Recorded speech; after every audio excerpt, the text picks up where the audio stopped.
Hey everyone, it's DD here, and if you're watching this, then you're seeing it on my new YouTube channel because, like I said in my sketchbook video that I posted on this channel as my first video for this new one, I want to try to make a slightly more professional YouTube video channel thing where, like, it doesn't have copyrighted music, it's art based. I could do like tutorials, if I don't suck at explaining things, more sketchbook videos, art tips, Q&As, that kind of thing. Because I think it'd be fun. Plus, I love watching speed paints. I don't know about you guys, but I do. um, so what you're currently watching right now is a. I'm not gonna talk too much about the piece because I more want to like talk about what's going on recently. Because I probably, unless I actually have like a big theme or a contest, I'm probably not really gonna explain a lot when I do speed paints because I'm one of those people, especially if it's like a commission or something. I don't have much to say. Like besides this, I am very thankful and very happy. I had a personal friend of mine who I went to high school with commission me to draw my characters, and so like it was like a Christmas present because you're getting paid to draw kind of yourself stuff, but she really wanted it as a foam background. It's a personal friend. I don't mind. I'm actually one of those people where I don't mind if my art's on other people's stuff. I actually find it kind of flattered. Flattered? Yeah, flattered? Yeah, and I think my grammar sucked. You're gonna learn that very quickly. I'm sorry. As well as rambling and going on tangents. Uh, I, I feel like I should also explain a few things from that sketchbook video for those of you who haven't seen that sketchbook video. Um, I have had recently, as in the summer of 2015, because that's when I'm like, making all this and everything. I have had a lot of recent BS happen between friends, family, people online, just in general, and people being whiny babies. And I know it sounds bad to say, but like, it's kind of like when you see someone work really hard at a job and then wonder why you don't have a job and complain about not having a job when all you do is apply to like one place every like 6 months and then wonder why, like, oh, it's so hard to get a job, but you're being extremely picky and then you get mad at people who are working hard and doing something they love. That's another thing. It's like I love doing this and I'm very, very thankful that I'm able to do this as a job right now, and I hope to do it more as a job in the future. But yeah, I can't stand. I'm sorry, I know it sounds bad, but like, see, there's people who actually have complaints who are civilized about it, and then there are people who are just being whiny babies, in my opinion.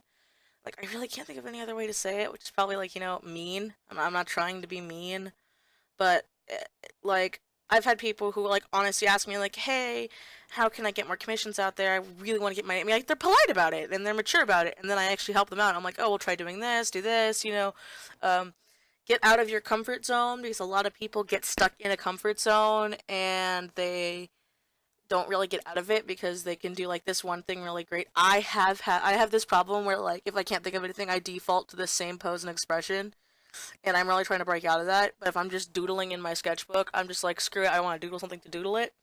So I go to that default thing. But a lot of people, they just stick to that default and they don't grow out of it. And then because of that, they don't really get better because they'll get rid of that one thing. But then when they try doing other things, people can see the difference.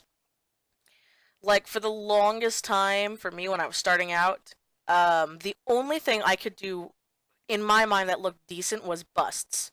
So that's all I freaking did was busts. All I drew were busts, and the worst part was they weren't even that like different with expressions or poses. It was like the same bust looking towards the left.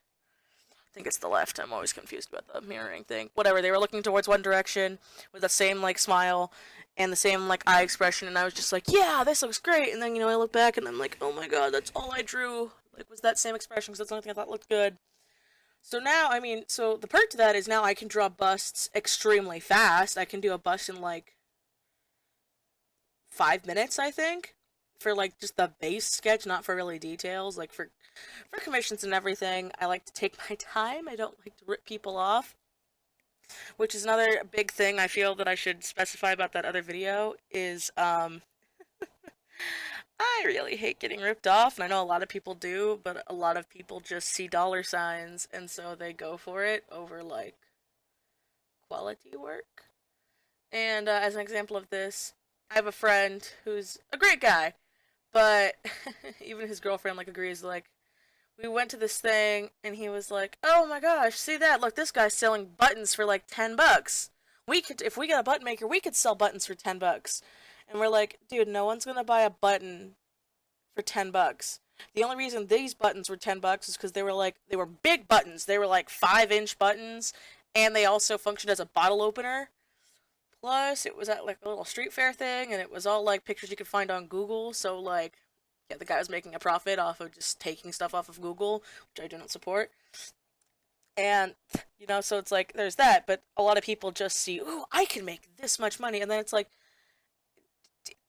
I don't know. I guess that's how I was raised. I never feel right ripping people off, which is why I. It's actually funny because I was really good at my job in retail, even though I was like, I would try to like get people to be like, "Do you need this?"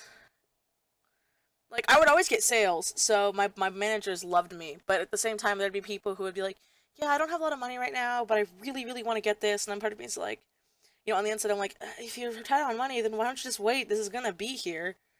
And like, I honestly tell people that because they at least where I work, they want you to be honest and be resourceful. And I got great reviews, and I was offered back and everything, but I wasn't getting hours, and I wasn't making that much money. And then, like I said in my sketchbook video, I was making enough money doing this, which is art, which makes me very happy. And in my opinion, it was literally the same amount, and now I'm actually making a little bit more, which is good because practice and more money, yay. Um, that's just it. Was I wasn't wasting gas. I'm working from home, and I'm doing something I love, so I really enjoy that. Oh, I should probably explain one thing about the picture real quick since it's getting to that part. The reason why like the girl with the blue eyes has two different sets, and I did that like version with the dress and without the cat ears, is they are characters of mine who use glamour, and for non-fantasy nerds, glamour is a magical term for looking like a human, since neither of them are technically human. That's all I'm gonna say. Just so you guys understand that difference, because there is like a difference there, especially when I'm shading. But yeah, there's like okay, I'm not trying to get on like a ranty again. Like I'm trying to be calm and collected about this. 'Cause I was really pissed off when I made that sketchbook video, and you can hear it in my voice. And it just it's like a lot of people on YouTube too. People see very big YouTubers like Markiplier, Jacksepticeye, the Rad Brad. I'm trying to think of others I watch. That's all I can think of that comes to mind because I actually watch those guys and I love them. And they're like, "Oh my gosh, these people, all they get to do is sit around all day and play video games, and they get paid for it. I could totally do that." And then, like, I've actually met people who quit their jobs to start up a YouTube channel with no equipment and no editing software, and then get upset that they're not getting views, not getting money. And I'm like, well, one, all of these YouTubers, at least the ones I named off, they did videos and Let's Plays for fun. They really didn't do it as their jobs. It just became their jobs as time went on because they kept doing something they cared about, which is all you really gotta do, is you gotta have the time to do it. And I'll explain this in another video in depth, again, a lot more calm and everything, but you need to, like, if something makes you really happy, then you need to work on it, but don't sacrifice your livelihood to do it if you can't afford it at the time. See, and technically I'm in a very good place right now financially. I mean, I'm not rolling in money, but I'm, like I said before, I'm making enough that this is exactly what I was making at my part-time job. But I'm not wasting gas anymore. So I'm saving the money on gas that I used to waste going to work from staying at home, so it's kind of a thing like that. Plus, I don't at the time have that many bills, so it's like you gotta put into a lot of things into consideration. And like the time limit's almost up, so I don't want to keep going, but I'll talk about it more in depth in a future video, and I hope you guys enjoy. And yeah, I'll see you on the next one. Bye.